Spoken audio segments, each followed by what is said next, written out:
নমস্কার, আমাদের বিএনএন টিভিতে আপনাদের স্বাগত। আমি বনশ্রী। আজকে আপনাদের জন্য যে আলোচনা নিয়ে এসেছি সেটা অবশ্যই এই মুহূর্তে দাঁড়িয়ে আপনাদের জন্য কিন্তু সত্যি এটা খুবই প্রয়োজন। কি আমাদের আলোচনা? আমাদের আলোচনার বিষয় হচ্ছে আজকে যে এত গরম, তার মধ্যে আগামীকাল ঈদ উল জুহা। আপনারা সবাই আনন্দ করবেন, কিন্তু সেখানে খাওয়া দাওয়া আপনারা কিরকম করবেন, আপনার বাচ্চাকে আপনারা কিভাবে রাখবেন, এবং আমাদের সব থেকে বড় সম্পদ হচ্ছে আমাদের স্বাস্থ্য। সেই স্বাস্থ্যর আপনারা কিভাবে খেয়াল রাখবেন, কোন খাবার খেলে এই গরমে আপনাদের কোন রকম অসুবিধা হবে না, কোন খাবারটা খাওয়া উচিত, কোন খাবারটাকে আপনাদের বর্জন করা উচিত, সেটা নিয়ে আজকে আমাদের আলোচনা। এই আলোচনার জন্য আমাদের বিএনএন টিভির স্টুডিওতে এসে উপস্থিত হয়েছেন অন্তরা মুখোপাধ্যায়, ডায়েটিশিয়ান অন্তরা মুখোপাধ্যায়। তো অন্তরাদি, আপনাকে অনেক অনেক স্বাগত আমাদের স্টুডিওতে। Thanks for inviting me. আমি প্রথমেই যে কোশ্চেনটা করবো আপনাকে, কালকেই ঈদ, একদম ঈদের মরশুম, এবং এই ঈদ মানে ঈদ উল জুহা মানেই হচ্ছে একদম কবজি ডুবিয়ে মাংস খাওয়া। কিন্তু যে পরিমাণ আবহাওয়াতে যে ভ্যাপসা গরম, তাতে মাংস খাওয়াটা ঠিক কিরকম ভাবে খেলে কোন রকম ক্ষতি হবে না, বা সেটা খাওয়ার পরে বা সেটা রান্না করার পদ্ধতি কিরকম হলে কোন রকম মানে হজমের কোনো সমস্যা হবে না, বা কোন রকম শারীরিক কোনো প্রবলেম হবে না। তো আপনি যদি একটুখানি আমাদের দর্শকদের জন্য একটুখানি যদি গাইড করে দেন। যেটা ব্যাপার, কুরবানিতে আমরা যে ধরনের মাংস খেয়ে থাকি, বিফ বা মাটন, দুটোই প্রচুর পরিমাণে কোলেস্ট্রল কন্টেন করে। তো সেক্ষেত্রে কোলেস্ট্রল এমনি আমাদের শরীরের জন্য ক্ষতিকর, এবং এগুলো প্রচুর পরিমাণে আমাদের বডিতে তাপশক্তি উৎপাদন করে, হিট জেনারেট করে। তো সেক্ষেত্রে একই বডিতে হিট জেনারেট করে, আর তার সঙ্গে সঙ্গে যেহেতু বাইরে এত ব্যবসা গরম, সেই জন্য খাওয়াটা উচিত নয়। কিন্তু উৎসবের দিন যেহেতু, এটা তো কাউকে মানা করা যায় না, অবশ্যই। এবার সেক্ষেত্রে আমরা এমন কিছু টিপস ইউজ করতে পারি যাতে করে আমরা মাংসটা সহজ পাচ্য বানাতে পারি, যাতে উৎসবের মজাটাও থাকলো আর শরীরও খারাপ করলো না। যেরকম আমরা মাংসটা গরুপাক, তাই রান্নাটা হয়তো তেল মশলা কম দিয়ে রান্না করলাম, বা রান্নার সময় তাতে পেঁপে ইউজ করলাম, কারণ পেঁপেতে পাপায়ান বলে এক ধরনের এনজাইম রয়েছে বা উৎসেচক রয়েছে, যা যে কোনো রকমের মাংসকে সহজ পাচ্য বানায়। আচ্ছা, এবং একবারে 50 থেকে 100 গ্রামের বেশি মাংস খাওয়া উচিত নয়, একদমই উচিত নয়। আচ্ছা, আমি এই কোশ্চেনটা আপনার কাছে যাচ্ছিলাম যে কতটা মাংস খেলে এই গরমে নেওয়া যাবে। তো আমরা তো অলরেডি আপনারা শুনলেন যে কতটা মাংস খাওয়া উচিত বা উচিত নয় সেটা। এখন আমি যে কোশ্চেনটা করবো, যে ঈদের মরশুম মানে ঈদের মরশুম বলে নয়, যে গরম যেটা পড়ছে, আমরা কোল্ড ড্রিঙ্কস এর দোকান দেখলেই মনে হচ্ছে হামলে পড়ি, একদম এরকম একটা পরিস্থিতি তৈরি হচ্ছে। তাই যে লস্যি খাবো, কোল্ড ড্রিঙ্কস খাবো, এটা খাবো, ঠান্ডার প্রতি আমাদের একটা ফ্রিজের জল। তো এটা ঠিক কতটা শরীরের জন্য কতটা মানে স্বাভাবিক, এটা কি নাকি খাওয়াটা উচিত নয়, তার পরিবর্তে আমরা কিরকম ড্রিঙ্কস খেলে আমাদের শরীরে কোনো রকম ক্ষতি হবে না, যদি একটুখানি আপনি গাইড করে নেন। দেখুন, কোল্ড ড্রিঙ্কস বিষের মতো, অথচ তবুও যারা কোল্ড ড্রিঙ্কস খায় তারা একদিন খাবো না ভেবেও পরের দিনকে আবার দোকানে গিয়ে লাইন দিয়ে কোল্ড ড্রিঙ্কসটা কেনে। তার কারণ হচ্ছে কোল্ড ড্রিঙ্কসে যেহেতু প্রচুর সুগার কন্টেন্ট করে, তো এটা এক ধরনের ডোপামিন, আমাদের এক ধরনের হরমোন ডোপামিন, সেটা আমাদের বডিতে সিক্রিট করে। তো সেক্ষেত্রে যতবার আমরা ভাবো না কেন যে আমি খাবো না কোল্ড ড্রিঙ্কস, আলটিমেটলি আবার আমার ইচ্ছা করবে, নেশার মতো। হ্যাঁ, এক ধরনের অ্যাডিকশন। কোল্ড ড্রিঙ্কসে প্রচুর পরিমাণে সুগার রয়েছে, তো ডায়াবেটিস যাদের আছে বা যাদের নেই তাদেরও হওয়ার চান্সেস বেশি, বা যাদের আছে তাদেরকে অবভিয়াসলি সুগার স্পাইকটাকে বাড়ায়, এবং তার সঙ্গে সঙ্গে দাঁতের এনামেল ক্ষয় করে, এবং যারা মোটার দিকে আছে তাদের ওজনও প্রচন্ড পরিমাণে বাড়িয়ে দেয়। আচ্ছা, আরেকটা জিনিস জিজ্ঞেস করবো, যে কোল্ড ড্রিঙ্কস এর সমাধান অনেক জায়গাতে থাকে কি সুগার ফ্রি কোল্ড ড্রিঙ্কস, তো এগুলো কি সেভাবে ক্ষতি করে আমাদের শরীরে? হ্যাঁ, কারণ সুগার ফ্রি কোল্ড ড্রিঙ্কসে যে সরবিটল বা জাইলিটল বলে বা স্যাকারিন যেগুলো ইউজ করা হয়, সুগার ফ্রি বলা হচ্ছে, কিন্তু খাওয়ার সময় কিন্তু আমি একটা সুইটনেস পাচ্ছি, যে সুইটনেসটা আসছে কোথা থেকে? স্যাকারিন আরো বেশি ক্ষতি করে, হ্যাঁ, আর্টিফিশিয়াল সুইটনার থেকে, যেগুলো ultimately peptic ulcer, gastric ulcer এগুলোর জন্য কিন্তু দায়ী। তো সেক্ষেত্রে কোল্ড ড্রিঙ্কসটা অ্যাভয়েড করাই ভালো। এখন আমি যে কোশ্চেনটা করবো, যে আগামীকাল যেহেতু ঈদ, আমরা বড়রা হয়তো যে গরমে আমরা একটুখানি নিজেকে কন্ট্রোল থাকি, কিন্তু বাচ্চাদের উপর কিন্তু আমার মনে হয় না কোনো কন্ট্রোল থাকে। আর ঈদ মানে তারা সমস্ত যা খাচ্ছে তাই খাচ্ছে, এই পাপড় খাচ্ছে, তো এই তেলে ভাজা খাচ্ছে, এই চকলেট খাচ্ছে। তো এই বাচ্চাদের এই গরমে কি রকম নজর রাখার দরকার, না তাদেরকে কোন খাবারগুলো বাড়ির লোক মানে অ্যাভয়েড করে করতে পারে? কারণ হয় না যে আমি নানির বাড়ি যাচ্ছি, এটা খাচ্ছে, এরকম হয়ে যায় অনেক জায়গাতে। তো সেক্ষেত্রে কোন কোন খাবারগুলো বাচ্চাদের ক্ষেত্রে ঈদের টাইমে? ছোট এবং বড় দুজনের জন্য এই মুহূর্তে দেখা যাচ্ছে খাবার দাবার কন্ট্রোল না করলে একটা পেটের প্রবলেম, লুজ মোশন, এই জিনিসপত্রগুলো হচ্ছে। তো সেক্ষেত্রে উৎসবের দিন খাবার তো সাধারণ হবে না, একটু রিচ খাবার হবে, কিন্তু আমাদেরকে এটা দেখতে হবে যাতে আমাদের বাড়ির তৈরি করা আমরা খাবার খাই, বাচ্চা যেন চিপস, যে কোনো রকমের ফ্রুট জুস বা কোল্ড ড্রিঙ্কস এই জাতীয় খাবার যেন অ্যাভয়েড করে, এবং তার সঙ্গে সঙ্গে জলের পরিমাণটাও খেয়াল রাখতে হবে। বাচ্চাদের ক্ষেত্রে 0 to 5 ইয়ার্সে 0.7 লিটার মানে 700 ml থেকে 1.2 লিটার পর্যন্ত জল খাওয়াটা আবশ্যক। অবশ্যই। আচ্ছা, আমরা তো উৎসব মরশুম আর উৎসবের অনেক রকম কোশ্চেনই আপনাকে করলাম। আমার এখন প্রশ্ন হচ্ছে যে এই যে আবহাওয়া, এখানে যে আরো ছোট বাচ্চা যারা ধরুন এখনো অব্দি হয়তো শক্ত ফুড খাওয়া স্টার্টই করেনি, ঠিক আছে, একদম ছোট, তো তাদের ক্ষেত্রে আপনার যে বেবি ফুড গুলো পাওয়া যায়, সেই বেবি ফুড গুলো কতটা তাদের স্বাস্থ্যের জন্য উপকারী না কতটা অপকারী, বা ঘরোয়া পদ্ধতিতে করলে তাদের যে প্রোটিন ভিটামিন বা ক্যালসিয়াম যেগুলো রয়েছে, হ্যাঁ, তো সেগুলো ঠিক কি পরিমাণে তাদেরকে খাওয়ালে বা অন্য কোন ঘরোয়া পদ্ধতিতে খাওয়ালে সেগুলো প্রায় সমানভাবে থাকবে, যদি আপনি একটুখানি বলেন আমাদের। দেখুন, প্যাকেজড যে বেবি ফুডগুলো আমাদের বাজারে পাওয়া যায় সেগুলো আমরা খাই কেন? কারণ সেটা খুব কনভিনিয়েন্ট। আমি নিয়ে আসলাম বাড়িতে, প্যাকেটটা খুললাম, জাস্ট গরম জল বা দুধ নিলাম, তার মধ্যে মিক্স করে খাই দিলাম। সময়টা আমার অনেক কম হয়ে যাচ্ছে। হ্যাঁ, কিন্তু এক তো দেখতে হবে যে সেটা প্রচন্ড মানে পকেট পিঞ্চ খুব বেশি, দাম খুব বেশি। দুই, যে কোনো রকমের প্যাকেজ বেবি ফুডে যদি প্যাকেটে নাও লেখা থাকে তবুও প্রিজারভেটিভ থাকবে, আচ্ছা, যেটা বাচ্চার জন্য অপকারী। সেক্ষেত্রে আমরা বাড়িতে এমন অনেক খাবার আছে যেগুলো আমরা বানিয়ে খাওয়াতে পারি। যেরকম একটা আমি রেসিপি বলতে পারি, পৌষ্টিক লাড্ডু। সেটাতে কি করতে হয় যে ছোলার ছাতু আমি যতটা পরিমাণ নিলাম ততটাই পরিমাণে আমি গুঁড়ো দুধ নেব। এবার আমি কড়াইতে দেবো হচ্ছে ঘি বা সাদা তেল, তার মধ্যে ফার্স্টে ছোলার ছাতুটা দিয়ে সেটাকে খানিকক্ষণ রোস্ট করে নেব। ওটার কাঁচা গন্ধটা যে মুহূর্তে মরে যাবে তারপরে তার সঙ্গে গুঁড়ো দুধ অ্যাড করবো, তার মধ্যে দেবো আখের গুড়, তারপর যেরকম নারকেলের নাড়ুর পাক আমরা করি সেরকম পাক বানাবো একটা।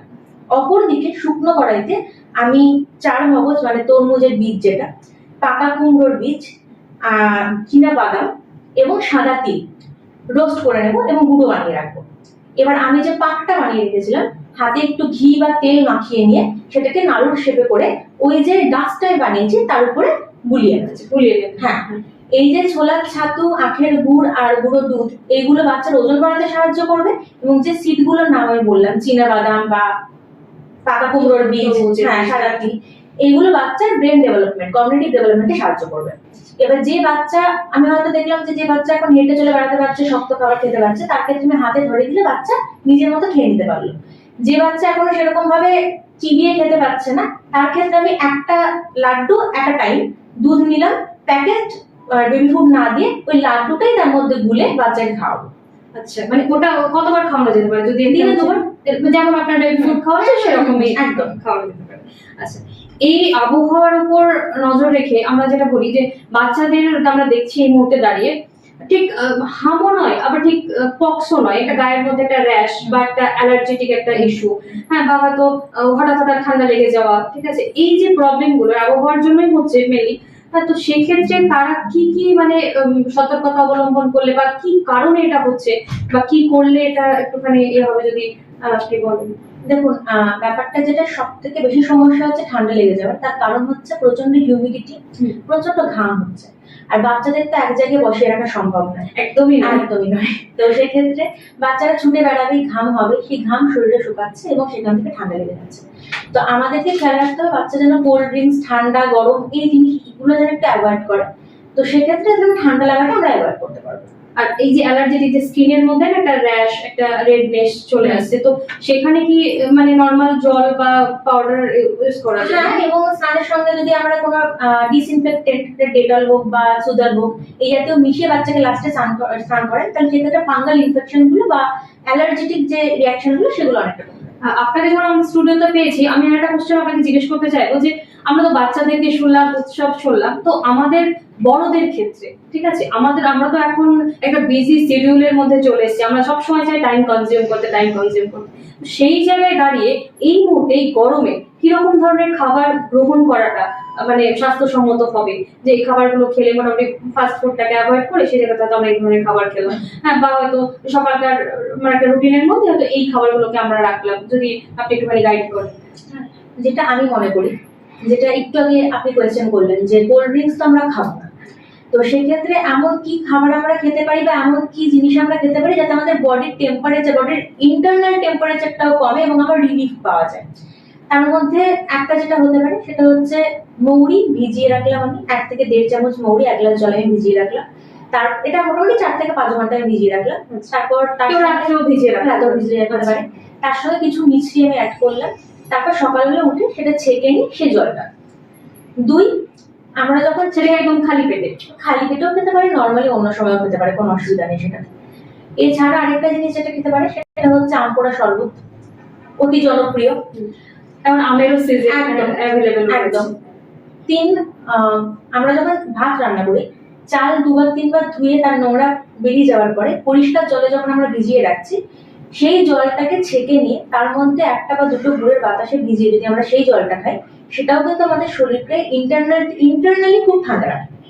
এর সঙ্গে সঙ্গে আমাদের চেষ্টা করতে হবে এই মুহূর্তে দাঁড়িয়ে তেল মশলা যেগুলো হিট জেনারেট করে সেই ধরনের খাবার দাবার একটু কম যেন আমি ইউজ করি, রান্নায় যেন কম ইউজ করি, এবং যতটা বেশি সম্ভব ফলের রস এই জাতীয় জিনিসপত্রগুলো যেন খাওয়া হয়। যে বাইরে যে আপনার লেবু শরবত পাওয়া যাচ্ছে, এই যে মুসাম্বির শরবত পাওয়া যাচ্ছে, সেখানে আলগা করে বাইরে থেকে বরফ দিয়ে যে খাওয়া যাচ্ছে, মানে আমার তো মনে হয় যে প্রত্যেকটা ঠেলায় মানে প্রত্যেকটা জায়গাতে এগুলো পাওয়া যাচ্ছে এখন। এবং আখের রসেও আগে এরকম হতো না, আখের রসও এখন বরফ দেওয়া হচ্ছে, হ্যাঁ, যেটা আমার মনে হয় যে শুধু আখের রসটা খেলে হয়তো গলার কাছে সেরকম কোনো প্রবলেম হচ্ছে, কিন্তু ওই বরফ দিয়ে খাওয়ার পর একটা বাইরে গরমে একটা প্রবলেম হচ্ছে। তো এইরকম টাইপের কি কি ড্রিঙ্কস আমার মনে হয় যে খেলে আমাদের মানে বাইরে যখন আমরা থাকছি, হ্যাঁ, যারা হয়তো ডেলি হয়তো কোথাও যাতায়াত করছে বা স্কুল কলেজ করছে বা চাকরিজীবীরা রয়েছে, তারা বাইরে রয়েছে, তো কি খেলে তারা ইনস্ট্যান্ট সেই রিলিফটা করতে পারে? যে সানের এত হিট একটা স্ট্রোক হয়ে যাওয়ার মতন হয়ে যাচ্ছে, তো কি কোন ধরনের আর কি যদি ড্রিঙ্কস গুলো আমরা তারা খায়, তাহলে আমি যে কটা শরবত এই মুহূর্তে বললাম প্রত্যেকটা তারা বাড়ির থেকে বানিয়ে নিয়ে যেতে পারে, ক্যারি করতে পারে, আর খুব ইজি টু মেক, কোনোটাই খুব একটা কঠিন নয়, সময় সাপেক্ষ নয়, যেটা সকালবেলা আমাদের শুধু নিয়ে নিতে হচ্ছে। আর ব্যাপারটা যেটা বাইরের আখের রস বা মুসম্বির জুস বা তরমুজের শরবত কোনোটাই খাওয়াটা এই জন্য উচিত নয় না যে গরম ঠান্ডা বরফ দিচ্ছে, শুধু তাই নয়, অনেকক্ষণ কেটে রাখা হচ্ছে সেই পরে, সেটা আনহাইজেনিক, ভীষণই আনহাইজেনিক। সেখান থেকেও বিভিন্ন রকমের ডাইজেশনের প্রবলেম, লুজ মোশন, এই জিনিসপত্রগুলো হতে পারে, তাই অ্যাভয়েড করাটাই ভালো।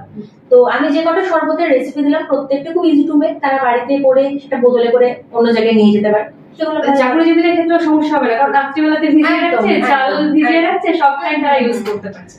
আরেকটা আমি কোশ্চেন করবো যে এখন তো গরম, হ্যাঁ, এবার সিজনেবল ফল তো সবাই খেতে পছন্দ করে, যে আমরা এখন তরমুজ খাবো, আমরা এখন আম লিচু, মানে কোনো কিছুর ইয়ে নেই। তো এই যে ফলগুলো আম লিচু তরমুজ তারপর তালশাঁস, এই যে খাবারগুলো এই গরমে কতটা স্বাস্থ্যসম্মত? প্রত্যেকটা আলাদা আলাদা। যেরকম তালশাঁসের ক্ষেত্রে তালশাঁস প্রচন্ড vitamin A C E antioxidant এগুলোতে রিচ, পাওয়ার প্যাকড ফ্রুট, তো সেক্ষেত্রে তালশাঁস যথেষ্ট মানুষে খেতে পারে। কিন্তু যেহেতু প্রচুর পরিমাণে পটাশিয়াম রয়েছে, তো সেই জন্য কিডনির যাদের সমস্যা রয়েছে তারা যদি কম পরিমাণে খায় তাদের জন্য বেটার। আম প্রচন্ড মিষ্টি হয়, মিষ্টি বলেই আমরা আমটা খাই, তো সেক্ষেত্রে নর্মালি মানুষজন যদি খায় তাতে অসুবিধা নেই। কিন্তু যাদের ডায়াবেটিস রয়েছে বা যারা প্রি ডায়াবেটিক, তাদের ক্ষেত্রে তারা যদি পরিমাণে কম খায় সেটা তাদের জন্য বেটার, কারণ ওটা গ্লাইসেমিক ইন্ডেক্সটা খুব হাই। তার মানে হচ্ছে যখন আমি আমটা খাচ্ছি তারপরে আমার বডিতে রক্তে সুগারের একটা স্পাইক হচ্ছে। আচ্ছা, মানে তখন অনেকটা ক্ষতি করবে। ইয়েস, মানে যারা সুগারের পেশেন্ট রয়েছে তারা আপনার আম খেলে সাথে সাথে তার সুগার মানে একদম সঙ্গে সঙ্গে স্পাইক করবে। হ্যাঁ, এবং তার সঙ্গে লিচু যেরকম পেটের জন্য আমরা শুনেছি যে আমাদের মা কাকিমারা বলতো একসঙ্গে অতগুলো লিচু খাস না, পেট খারাপ করবে, কারণ লিচু খুব একটা ইজিলি ডাইজেস্ট করা যায় না। তো সেক্ষেত্রে এই গরমের মধ্যে খেতে নিশ্চয়ই ইচ্ছা করবে, পরিমাণে কম খাওয়াটাই বাঞ্ছনীয়। আরেকটা জিনিস আমি জিজ্ঞেস করবো যে বাজারে এখন লিচি ড্রিঙ্কস ফ্রুটি, হ্যাঁ, এইগুলো কি মানে আমরা যেমন কোল্ড ড্রিঙ্কসটাকে আমরা বলছি অ্যাভয়েড করার জন্য, তো সেম ভাবে কি আমরা এই লিচি তারপরে ফ্রুটি বা এরকম যে কোনো ফলের রস এরকম রয়েছে এগুলোকে কি অ্যাভয়েড করতে হবে, নাকি এগুলো মোটামুটি খাওয়া যেতে পারে? যেমন বাচ্চাদের এগুলোর প্রতি বেশি ঝোঁক থাকে, তারা যে এগুলো খাবো আইসক্রিম এই জিনিসগুলোর প্রতি তাদের একটু বেশি ঝোঁক থাকে, তো এটা আমি বাচ্চাদের জন্য আমি জিজ্ঞাসা করছি যে এটা খাওয়াটা ঠিক বাচ্চাদের কতটা যুক্তিসম্মত, বাচ্চা বড় সবারই আর কি।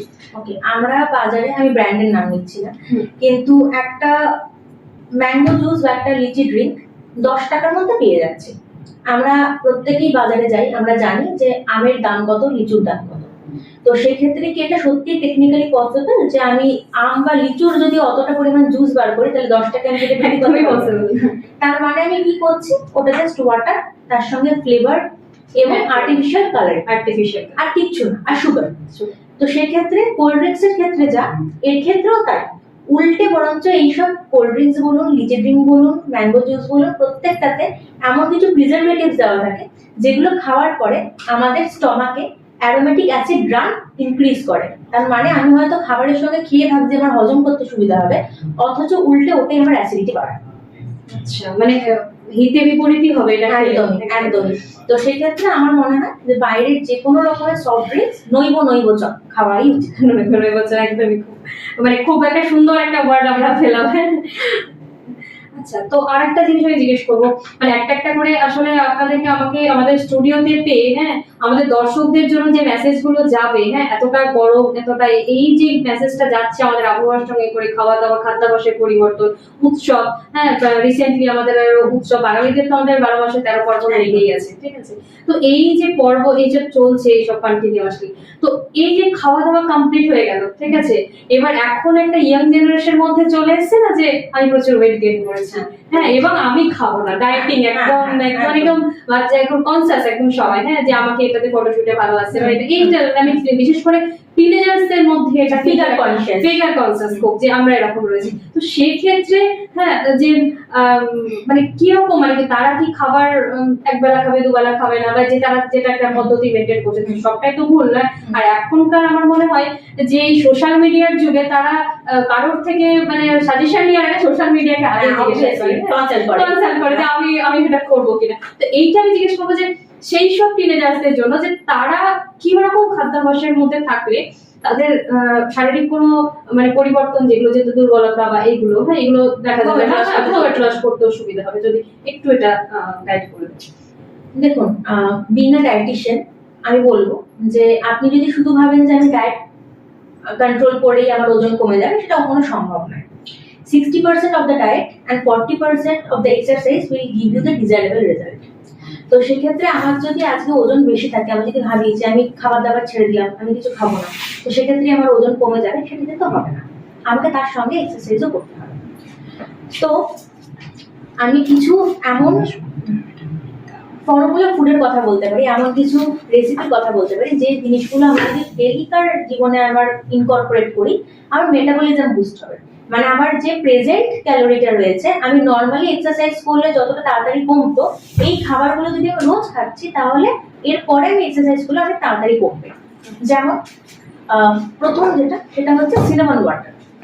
সিনামন ওয়াটার মানে হচ্ছে দারচিনি ফোটানো জল।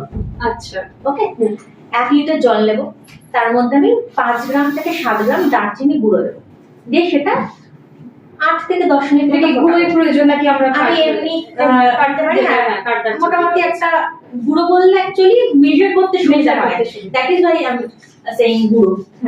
তো এবার সিনামন পাউডার আমি 5 থেকে 7 গ্রাম নেব, দিয়ে সেটা আমি জলের মধ্যে 1 লিটার জলে দিয়ে 8 থেকে 10 মিনিট সেটা আমি ফোটাবো। ফোটানোর পর সেটা আমি গরম খাওয়ার দরকার নেই, আমি নর্মালি স্টোর করে রাখলাম। সেটা আমাকে মোটামুটি গোটা দিনে 1 লিটার ফিনিশ করতে হবে, সারাদিনে 24 ঘন্টা একদম। এরকম নিয়ম নেই যে খাওয়ার আগে বা পরে, না, যখন ইচ্ছা, এবং গরম করারও দরকার নেই, একবার হয়ে গেছে হয়ে গেছে। আচ্ছা, ওটা যদি আমরা ফ্রিজে কেউ তুলে রাখে, যে ফ্রিজে রেখে রাখতেই পারে, কোনো অসুবিধা নেই। 2, রাত্রিবেলা আমি 1 চামচ জিরে, 1/2 চামচ আদা বাটা, আর 1 চামচ কুলুত্থু কলাই ভিজিয়ে রাখলাম। কুলুত্থু কলাই এক ধরনের গ্রামসই বলবো, বাট ঠিক এটা কি যে কোনো গ্রসারি দোকানে গ্রসারি দোকানে পেয়ে যাবে, এক ধরনের ডাল পালস। তো সেক্ষেত্রে কুলুত্থু কলাই ভিজিয়ে রাখলাম, 1 চামচ জিরা, 1/2 চামচ আদা বাটা এবং 1 চামচ কুলুত্থু কলাই ভিজিয়ে রাখলাম। সকালবেলা ওঠার পরে সেটা আমি ছেঁকে সেই জলটাকে দেবো। যে প্রোটোকলের কালারটা কিরকম হবে, কারণ সব জায়গাতে তো ইজি অ্যাভেলেবেল নয়, তো একটু ব্রাউনিশ। আচ্ছা, ওকে। যদি কেউ কুলুত্থু কলাই না পায়, কারণ এখানে হয়তো সবাই কুলুত্থু কলাই চেনে না, সেক্ষেত্রে জিরের সঙ্গে আমি মৌরিও দিতে পারি। আচ্ছা, ওকে, ওটার প্রোটোকল, হ্যাঁ, ইকুইভ্যালেন্ট। হ্যাঁ, আচ্ছা, এইটা গেল আরেকটা। 3 নম্বর যেটা, সেটা হচ্ছে apple cider vinegar. Apple cider vinegar 2 রকমের হয়, একটা হচ্ছে উইথ মাদার, একটা হচ্ছে উইদাউট মাদার। উইথ মাদার যেটা, তার মানে হচ্ছে সেটাতে যে পজিটিভ ব্যাকটেরিয়া গুলো কালচার করে আমরা ভিনিগারটাকে বানিয়েছি সেটা রিটেন রয়েছে, সেটা রয়েছে ওই ভিনিগারের মধ্যে। আর উইদাউট মাদার মানে হচ্ছে সেই পজিটিভ ব্যাকটেরিয়াটাকে আমি অমিট করে দিয়েছি, এক্সক্লুড করে দিয়েছি। এই উইদাউট মাদার যে অ্যাপল সাইডার ভিনিগার গুলো সেগুলো আমরা যে কোনো রান্নাতে ব্যবহার করি, আর উইথ মাদার যে ভিনিগার গুলো সেগুলো আমরা র খাই। Apple cider vinegar with mother আমরা কিনবো যাদের অ্যাসিডিটির প্রবলেম আছে তারা সকালবেলা খাবে না, যাদের অ্যাসিডিটির প্রবলেম নেই তারা সকালবেলা খালি পেটে খেতে পারে। যাদের অ্যাসিডিটির প্রবলেম আছে তারা রাত্রিবেলা খাবার খাওয়ার 45 মিনিট পরে নর্মাল টু কোল্ড জলের মধ্যে 1 glass 5 ml apple cider vinegar মানে 1 টিস্পুন মেজার করে মিশিয়ে দেবে, সেটা খেয়ে নিতে হবে। তার মানে এটাতে আমার মেটাবলিজমটা বুস্ট হবে। তো আমি যখন এক্সারসাইজ করব, এগুলো না খেয়ে যদি কেউ এক্সারসাইজ করে তারা হয়তো মাসে 3 থেকে 4 কেজি ওজন কমছে, যে এটা কন্টিনিউ করবে আর 1 মাসে 5 থেকে 7 কেজি ওজন কমবে। তো আমরা শুনলাম যে আমাদের আগামীকাল ঈদ, সকলে ভালো থাকবেন। কিন্তু ঈদের সঙ্গে সঙ্গেই আমরা যেটা দেখবো যে ঈদের শুধুমাত্র ঈদের অনুষ্ঠানে খাওয়া দাওয়া বা আমরা উৎসবের খাওয়া দাওয়া নিয়ে আলোচনা করেছি তাই নয়, আমরা এটা নিয়ে আলোচনা করেছি আপনার বাচ্চা কিভাবে সুস্থ থাকবে, আপনার বাড়িতে যারা ছোট ছোট ভাই বোনেরা আছে, টিনেজার্স রয়েছে, তারা কিরকম ভাবে থাকবে, বয়স্ক প্রাপ্তবয়স্ক মানুষের খাওয়া দাওয়া কিরকম হওয়া উচিত, এবং আবহাওয়া পরিবর্তনের জন্য আমাদের কোন কোন খাদ্যাভ্যাসের পরিবর্তন করা দরকার, সে সমস্ত কিছু অন্তরাদি আপনাদের সঙ্গে শেয়ার করেছেন এবং সমস্তটা আপনাদেরকে বলে চলেছেন। কালকে ঈদ উদ জোহা আপনারা খুব আনন্দের সঙ্গে কাটান। আমাদের বিএনএন এর পক্ষ থেকে আপনাদের সকলকে ঈদ উদ জোহার অনেক শুভেচ্ছা, এবং তার সঙ্গে আমরা এটাও বলবো যে মোটর বাইক যে আপনারা কালকে নিয়ে বেরোবেন সবাই খুব সাবধানতা অবলম্বন করুন, আপনার পরিবারের সঙ্গে থাকুন এবং স্বাস্থ্যই সম্পদ, এটাকে আপনারা মাথায় রাখুন। নমস্কার। সন্তান আপনার আর তার ভবিষ্যৎ গড়ার দায়িত্ব আমাদের। অ্যামারান্থাস একাডেমিতে আপনার সন্তানকে ভর্তি করুন, মানুষের মতো মানুষ করুন। আমাদের ঠিকানা গাবতলা, ডোমকল, মুর্শিদাবাদ।